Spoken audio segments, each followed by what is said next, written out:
Hey everybody, welcome back. Marcus Graves back again with another reaction to Game of Thrones, this time to the series finale, episode 6 of season 8. Let's get on into it.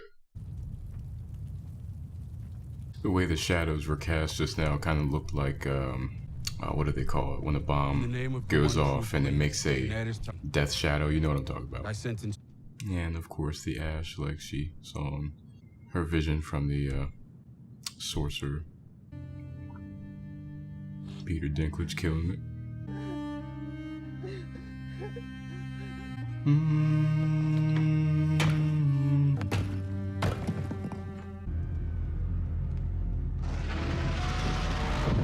That's a fucking dope shot.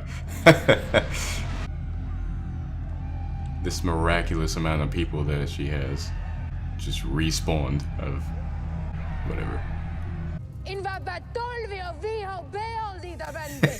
The people. And you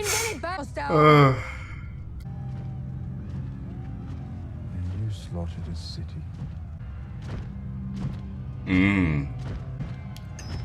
Oh, fuck.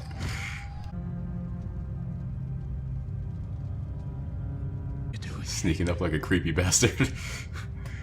That's her decision. She is the queen. John being a little bitch. What's up, nigga? I was just taking a nap. Why was he outside? I mean, I guess maybe it's not big enough for him inside, but you think maybe he'd be perched atop something more than just kind of out there at the foot of the cat. I don't know. Maybe I'm wrong. Drogon obviously does not see him as a threat. Interesting parallel. When she first did that shot with the hand to the Iron Throne, she heard the cries of a child. Can't hear them now, can you? That's because they're all burned to death. When I was a girl, my brother told me it was made with 1,000 swords from Aegon's fallen enemies. I imagined a mountain of swords too high to climb. So many fallen enemies, you could only see the soles of Aegon's feet. I saw them executing Lannister prisoners in the street. This is a Fuck your story. How do you know it'll be good? Because I know what is good. I know. Only a Sith deals in absolutes. Always known.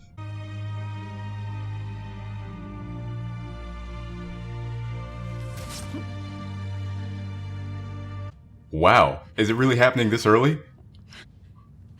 Wow. Wow. Is it really? Whoa. Is it really happening this early? Holy shit. Was that, from River Run? You guys know who I'm talking about. Yara. Who the fuck is this from Dorne? Where's John? Edmure. That's his name. And I like to think my experience has led to some small skill in statecraft and an Uncle. understand. Please sit.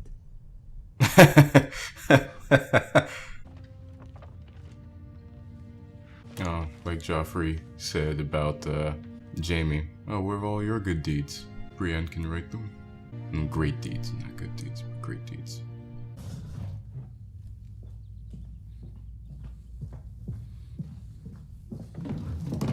Suppose this serves as a juxtaposition. The carelessness, I shouldn't say carelessness, the of how he treated the chairs before, putting himself at the head of the table, and now straightening them, respecting them, preparing them for the arrival. Sir Podrick. Okay, Pod. Okay, Pod.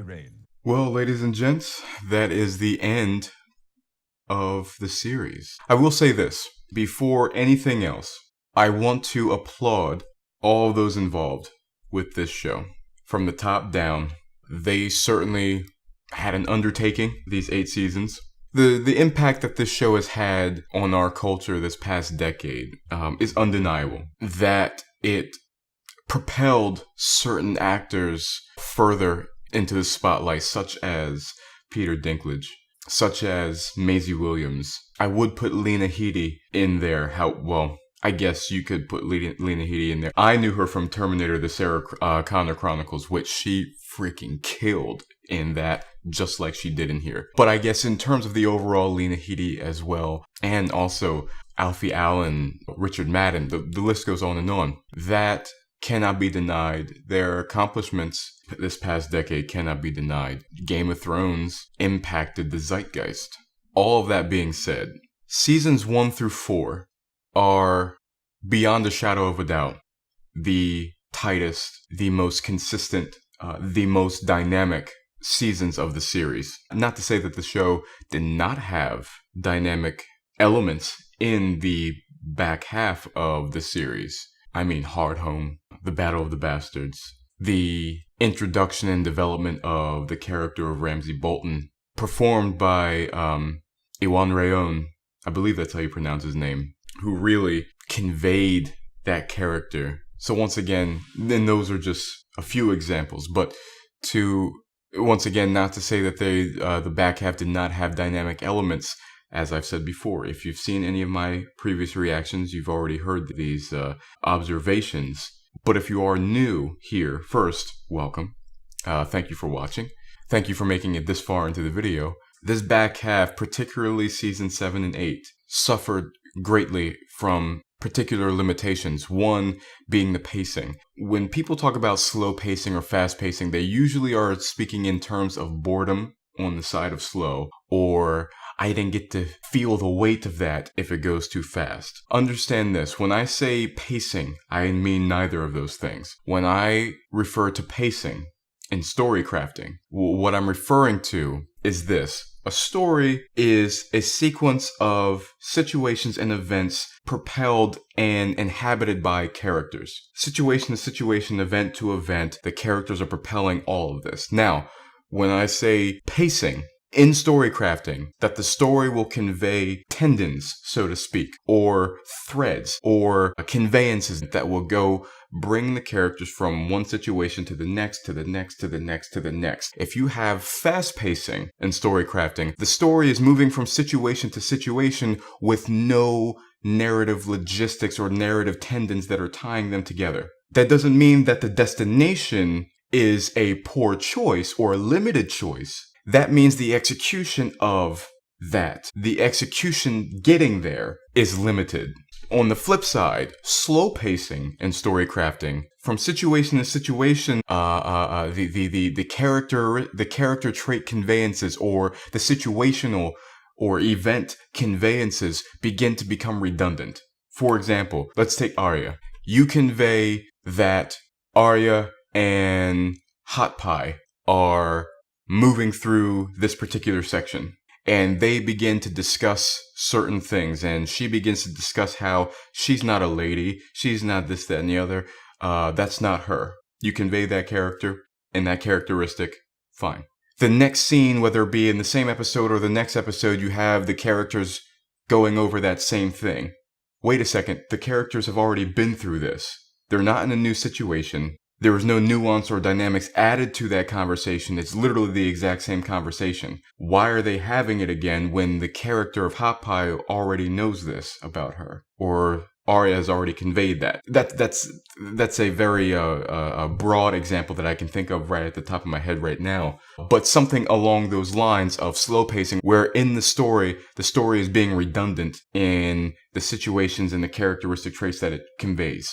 I say all that, and I hope you've I hope you've gotten to this point in the video after that explanation. So when I'm referring to fast pacing in season 7 and 8, or hopefully I've articulated it well enough.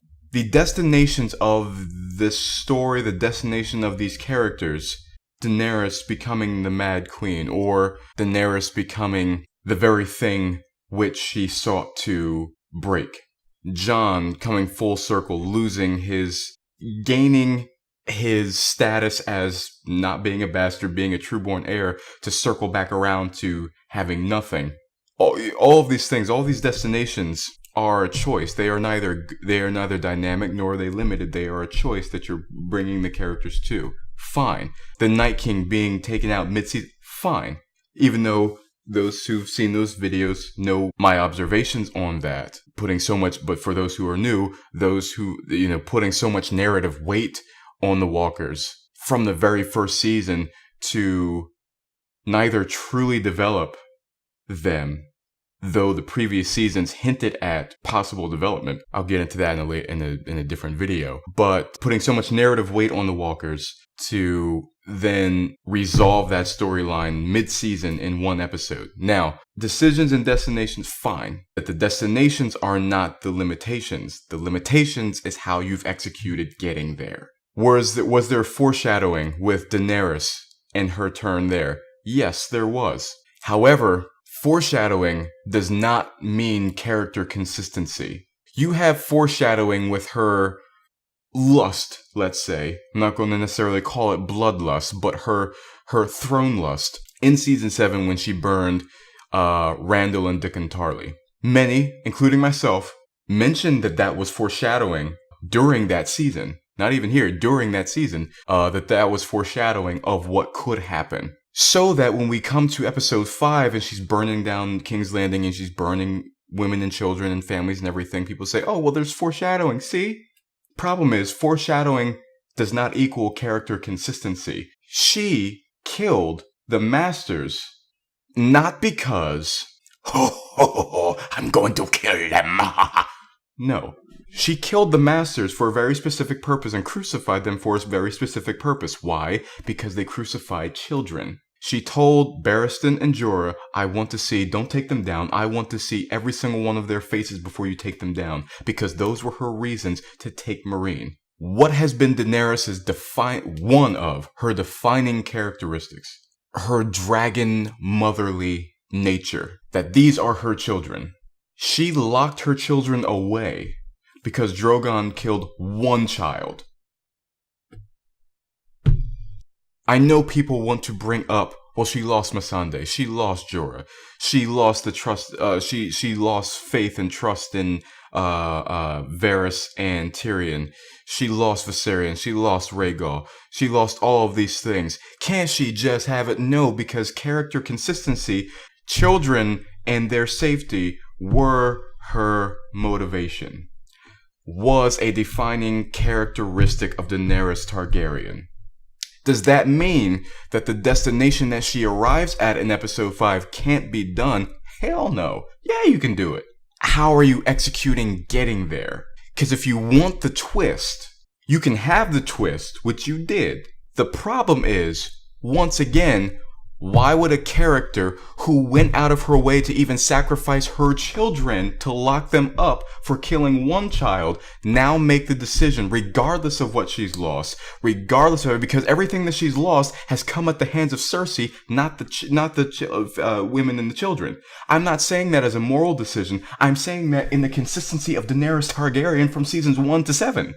What is motivating that? If you want the twist. Now the thing is, had you developed that and still wanted it to kind of be like she is descending, but there's possibility for there's hope for maybe not redemption, but a turn into benevolence, then you do it this way. Well, I shouldn't say you do it this way. One way to do it would be this. Let's take the battle at Highgarden, or on the road to Highgarden. You know what I mean. The Gold Road, right? Let's take the battle on the Gold Road. And after that, she rounds up the soldiers, and it's Randall and Dickon Tarly. What if there were children, and that had been conveyed that these soldiers had children? She's about to burn the army. She's about to burn whoever did not kneel or bend the knee. And as she says Dracarys, the little children or the little child says no and runs out. Drogon burns the child. Dany, oh my God, is shocked. And heartbroken and flabbergasted. Oh my God. And we have scenes where Daenerys is the exact same way that she was here. Hair ragged, sunken eyes, distraught that she killed this child. However, as this either the episode or maybe a few episodes or maybe even the season goes on, you get to the point, the story gets to the point where the character of Daenerys says he was trying to vouch for his father, who was an enemy to my throne. And maybe she's saying that with tears. Something where you see that she's distraught over it. However, she's also able to justify it. So when you get to episode 5, it's not a twist, but it was a possible fall from grace that has reared its genocidal head. And the things I mentioned were only a few examples. I mean, you can go down to Braun. Braun's character or story has no impact whatsoever on the overall story of this season. Take Braun's dialogue with Qyburn out. Take Braun's conversation with Tyrion and Jaime in Winterfell. Other than the fact that he's the one that's ruling over Highgarden, none of those scenes have any impact or weight on the narrative at all. Even the fact that he's the ruler of Highgarden now has no impact on the story whatsoever. Cersei and her decisions. She absolutely hates Tyrion. She always has. Whenever she had the chance to kill him or in some way cause his death, such as the Purple Wedding, and therefore claiming the Mountain as a champion so that Tyrion could die, she took it. Now, season 7, at the finale of that season, she has the opportunity for the Mountain to kill him. Why she would not take it then makes logical sense for the character, because she would be looking at the two dragons, the Unsullied, the Dothraki, that are there while this little conversation's happening. However, in this season, when you have Tyrion at the foot of your gate, you have the very woman who is coming to claim your throne right there in front of you, along with her only remaining dragon that is grounded right now. Why stop at Missandei? Why wouldn't the character just take them out and just take them out now? Just take them out now. And there was no conversation to say, I want to make sure she suffers first before, any of this. And it's like, why is the character not making the decision to just, you have her, you have the dragon, you have everything right there. And sure, maybe you can jump through mental hoops. The problem is that doesn't mean that it was ever conveyed in the story. I mean, it kills me sometimes when people are like, oh, just because we didn't see it doesn't mean it didn't happen. Did Daffy Duck start shucking and jiving off screen too? I mean, we didn't see it, but that doesn't mean it couldn't have happened. Well, Marcus, that's because something like that would never make sense. And with a character who took every opportunity to kill her little brother, neither does this. For a woman who killed Marjorie and every contender that could possibly prove that prophecy right of a younger woman coming to claim you, she's taken it. So Marcus, Daffy Duck shucking and jiving over there, of course that didn't happen because that doesn't make any sense. Neither do these decisions according to the character of Cersei as we know her in previous seasons. Seasons 1 through 4, not without limitation, but overall the most dynamic of the series. 5 through 8, particularly 7 and 8, while having dynamic moments, while having dynamic elements, overall limited in many regards. Well, I hope you guys enjoyed this video. If you did, please remember to like, comment, share, and subscribe if you're so inclined. Check out my channel for all my other content that I have on there, my short film yin and yang, reactions, breakdowns, all that good stuff that's on there. And I'll see you guys next time. Have a good one.